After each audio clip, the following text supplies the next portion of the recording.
Hello, and welcome to episode 34 of Tom's Hirschsprung's podcast. I have another special Hirschsprung's guest with me this morning.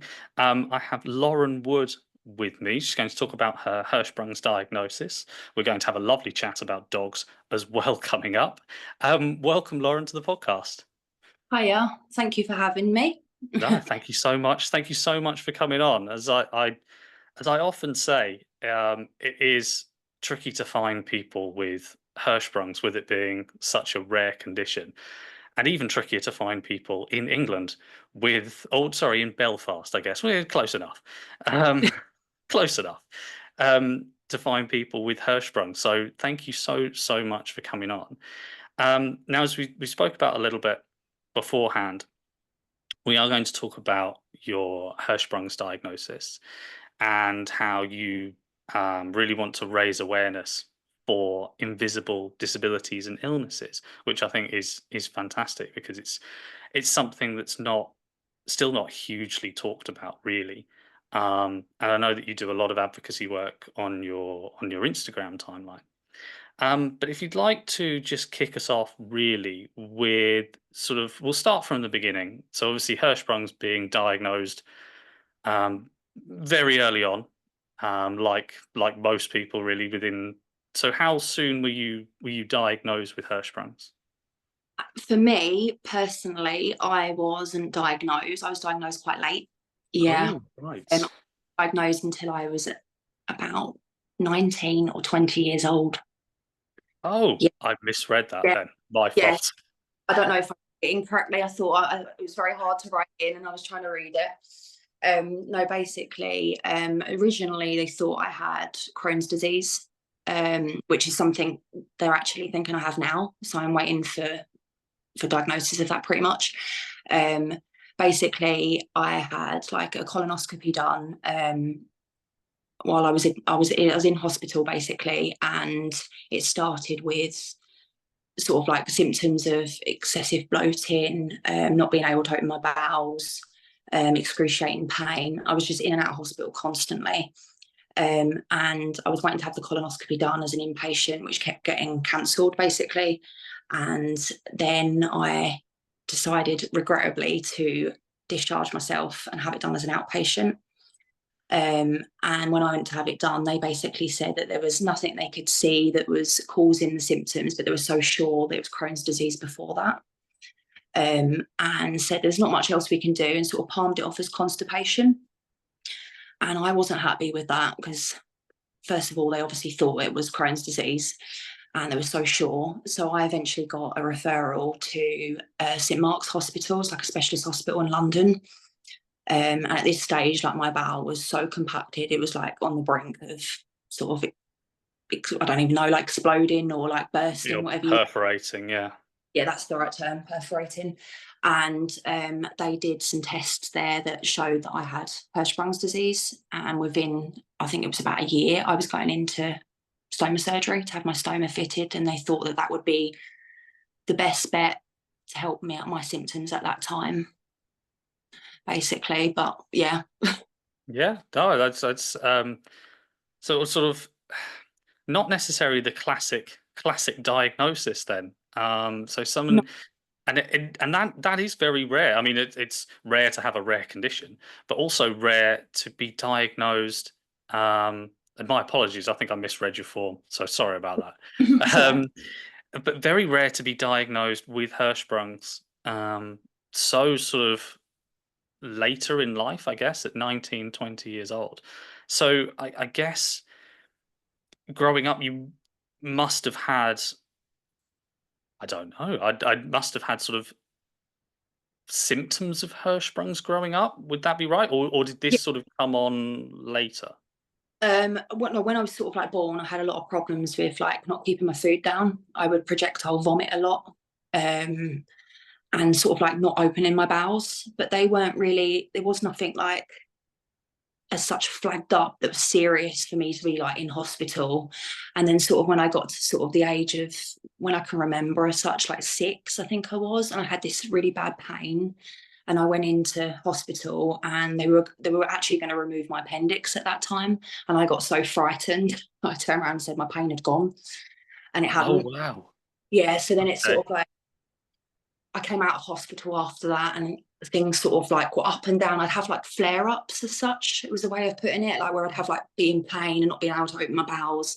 And then it sort of got into sort of my teens, like secondary school, and I started getting like more frequent flare ups.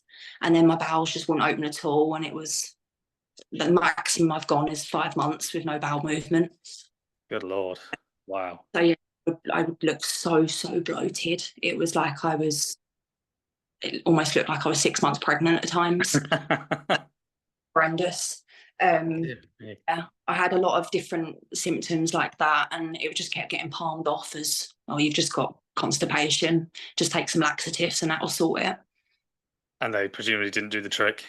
No, I was on a lot of laxatives, like every, like oral, back Yeah. passage, everything. The horrible ones, the weaker ones, but But that nothing's help.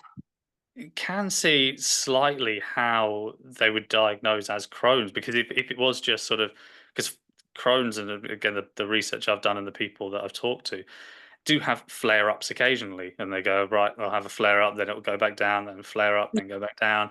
So I guess just looking at it from the outside, that you can sort of see why they just thought, oh, it's Crohn's. But were you sort of officially diagnosed with Crohn's, or did they just think it was?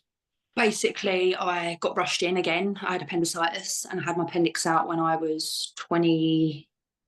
No, I was a bit younger than that. I think it was about 17 actually when I had my appendix out. And that's when they woke me up and said, we've removed your appendix, your colon is extremely ulcerated and not in a good way, and we're almost sure that you have Crohn's or ulcerative colitis. And those are the way they said it to me. It was like, we're almost sure. We need to do a colonoscopy to get the biopsy to make sure that what we're saying is true. And then, like I said, I regrettably had to wait so long and discharged myself and had it done as an outpatient, and then never got an official diagnosis, Wow. basically. Wow. So that So took a lot longer. yeah, So I was also having a look at your other medical conditions as well, and I think again the box I provided probably wasn't big enough. I think I probably need to extend that box a little bit for some people. But just a list of um, various conditions like megacolon as well and slow transit and colonic inertia, were these all diagnosed at the same time, or did you have to wait for sort of each one to be diagnosed separately? all of those were sort of diagnosed around the same time as Hirschsprung's, because I was like undergoing a lot of different tests, like the balloon up the back passage and the biopsy and all different things like that. Scans, and I had to take like a capsule, and they had to do a scan to check where it was in my digestive system after a certain amount of time. And those were around that time that I was diagnosed with sort of all of those conditions. And then that's when we decided that the best way going forward was to give me a stoma. Yeah. And what age was this where you had the stoma? I was 21. 21. Okay. So sort of few years ago now. And that's sort of normal ostomy with sort of bag and everything. Yeah, with my I have an ileostomy, so Fantastic. And when you obviously when I had my stoma, I was a lot younger and probably I know we were talking sort of off air, and I don't think I sort of realised the what it sort of meant. I guess having a stoma, I just had it, and I do often wonder what it would be like if I'd had it when I was older. How did you? I don't want to use the word cope with having a stoma, but sort of how did you adapt, I guess, to life with a stoma, or was it just sort of like I've got this and carry on? How did that work? at the start, I'll be honest, I did struggle a lot compared to now. Like, I'm completely different. Okay, yeah, I have my hard days and I have things still going on with my health, and I'm still taking a lot of medication and in pain and stuff, but I see it as part of me now. But at the beginning, it was quite difficult. I was not expecting I had emergency surgery, which I didn't cover in my other chat. Basically, I had a twisted bowel, and what's it called, a parastomal hernia. Is that the right way of putting it? It was behind the stoma, basically. I'm not sure how I even got a hernia because it was 5 days after I had my stoma surgery. So I just spent the time laying in a bed. So I'm not quite sure how I got a hernia, but I did. And obviously my bowel twisted as well, and they had to do emergency surgery. And I was lucky to come through that.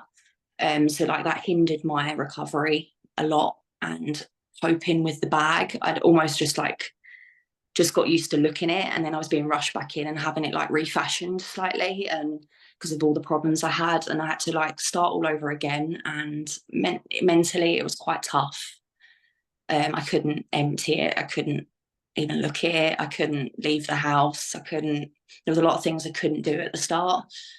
Now it's like I look back on that and I'm like, was that even me?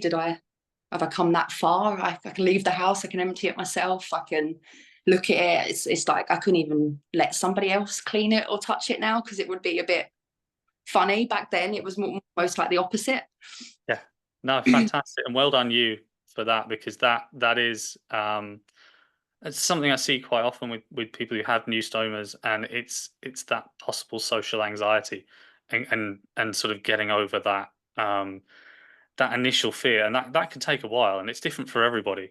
Some people just have it and go, right, it's part of me, and get on with it. Some it takes, a few months, some it takes a few years.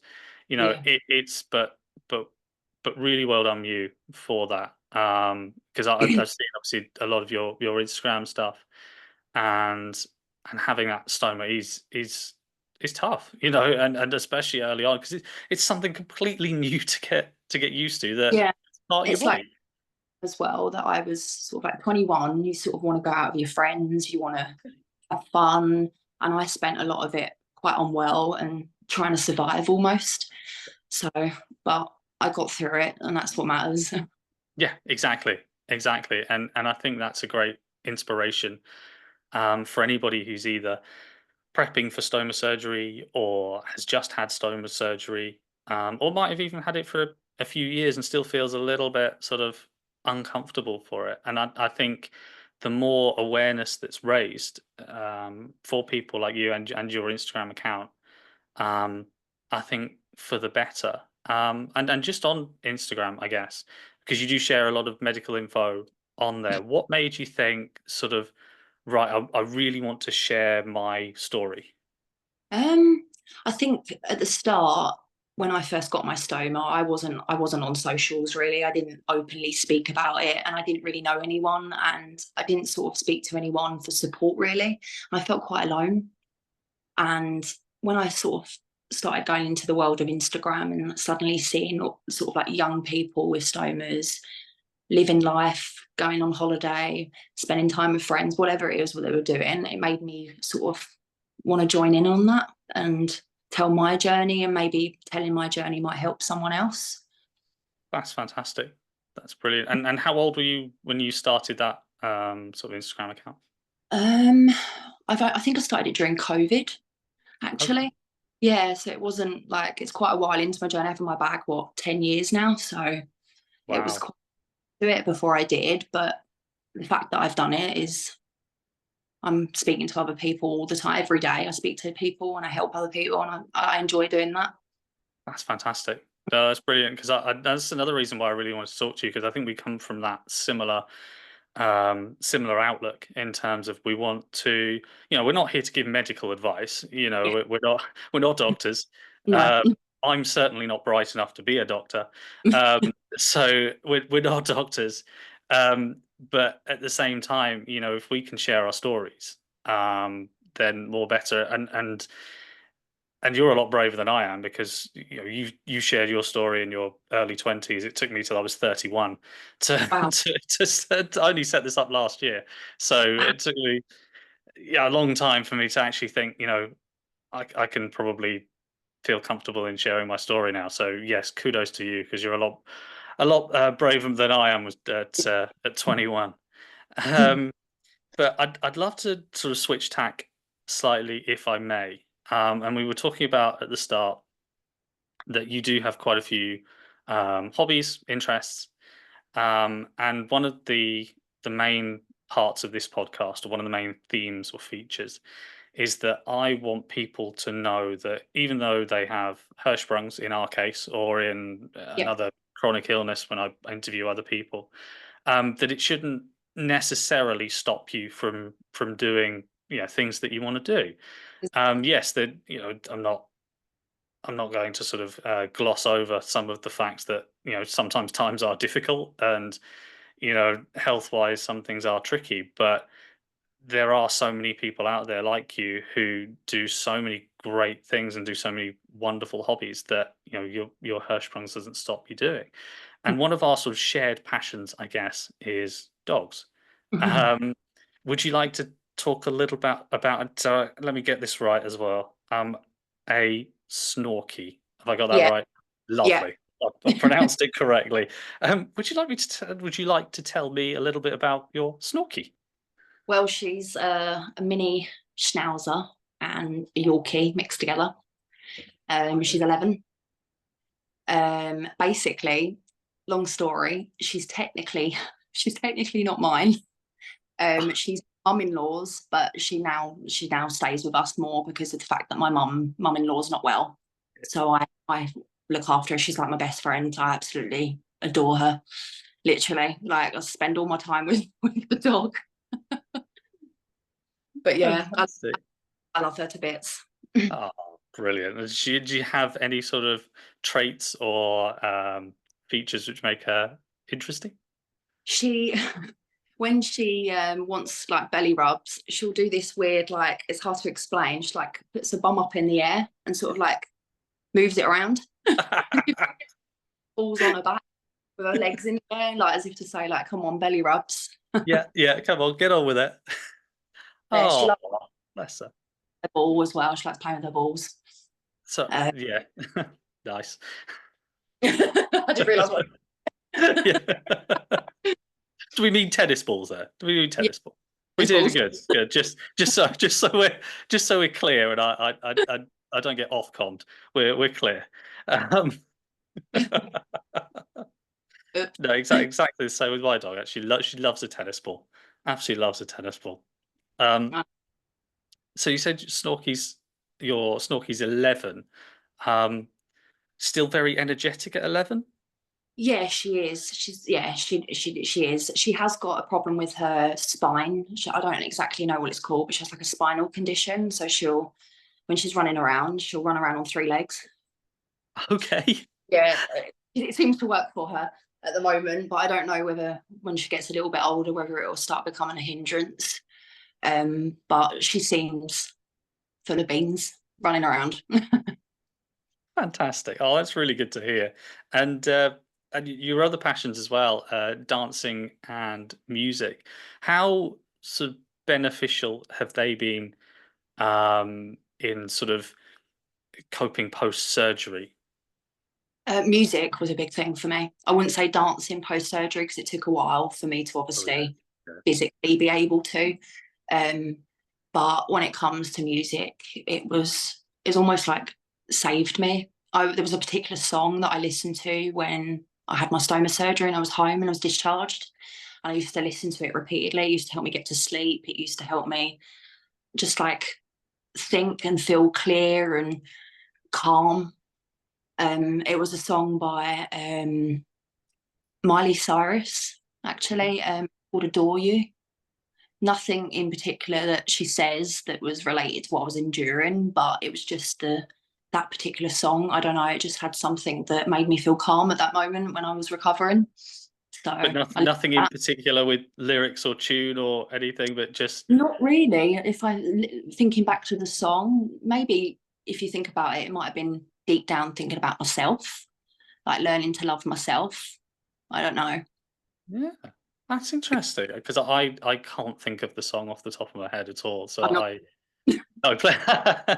No, I wasn't going to ask you to sing it. It's okay. It's all right. Um, no, I can't think of the song at all. But yeah, if anybody knows, please let me know. Um, and just talking just another part as well about surgeries. You said you've had 13 surgeries.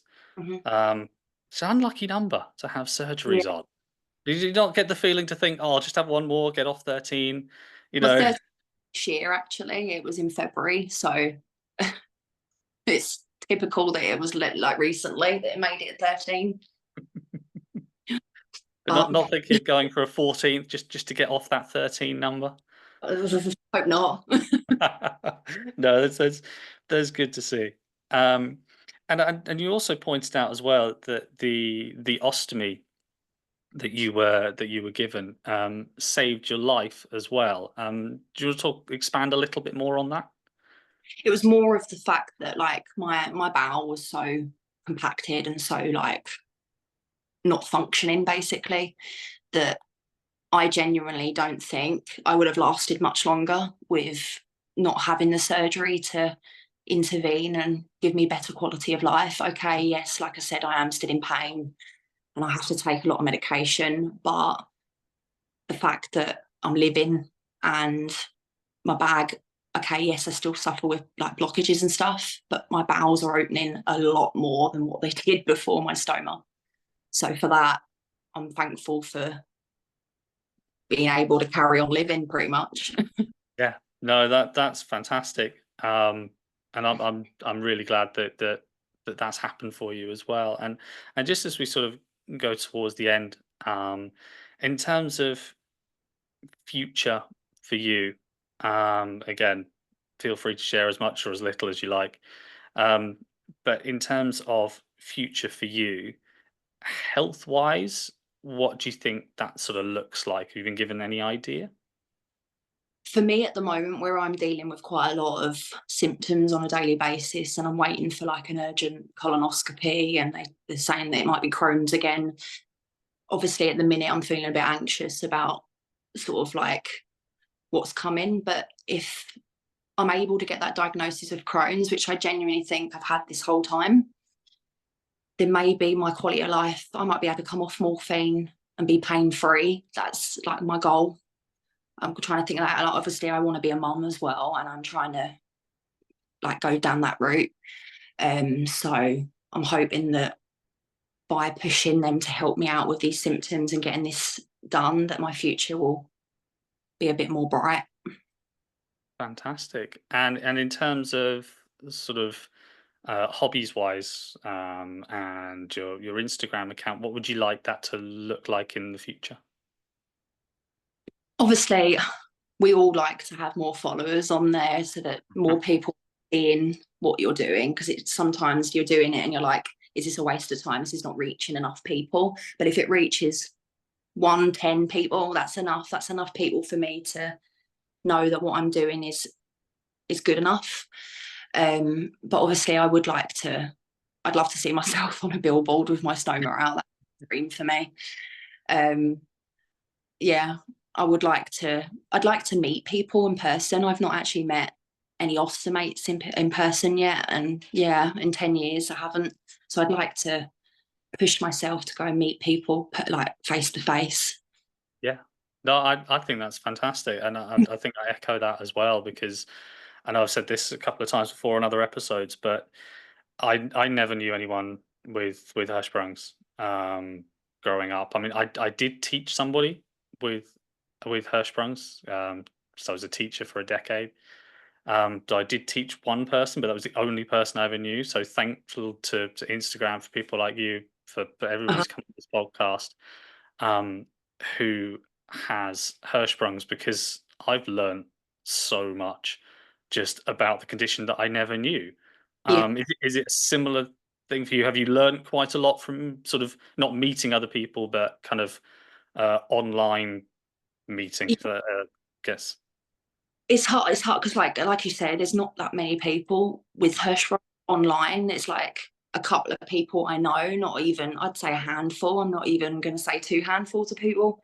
It's more obviously the more attention is IBD. A lot of that you see. It is, yeah. Good, obviously, but like it's good to sometimes see those people talking about rare disease and things that are not as common. Yeah, yeah, and that's when I wanted to start this really, and try and get as many Hirschsprungs people as possible, because I saw Mhm. that nobody had ever had ever started a Hirschsprungs podcast before, because it is so rare. I've not. Um, So well done to you. so it's something that that isn't talked about as much because, yeah, as you said, not many people have it. So I think, and I think around, I mean, this is the 34th episode. It's something around 60%, maybe slightly higher than that, 62, 63% of people who've been on here have Hirschsprungs from all over the world. So Wow. hopefully now there is a sort of bank of experiences. So if you ever, if anybody is ever thinking, oh, but what's it like at this age or that age, we can give a we can't tell you exactly what's going to happen, obviously, but we can give a rough idea of what it's like to live with, for some people. So hopefully it does a bit of good. But I just want to say thank you so much for coming on, for Thank sharing your story. Oh, absolute pleasure. Thank you so much for coming on, for sharing your story, for being so open as well. Because like I said, at 21 or 20, 21, you're you. 21, Yeah, yeah. yeah. Um, I I don't think I would be as open as you are. So hats off to you for that. I think that's fantastic. And just lastly, where can people find you and follow your story? Oh, my Instagram is known as stoma chick. So what's dot underscore dot x, I can't even remember what it is now, but it's stoma chick dot x underscore x or something. I can't even remember what it is. I'm terrible. I don't even know my own social media handle. You can find Lauren at stomachick.x_x. That's it. I promise I've remembered that off by heart and haven't just checked my phone whilst we've been recording.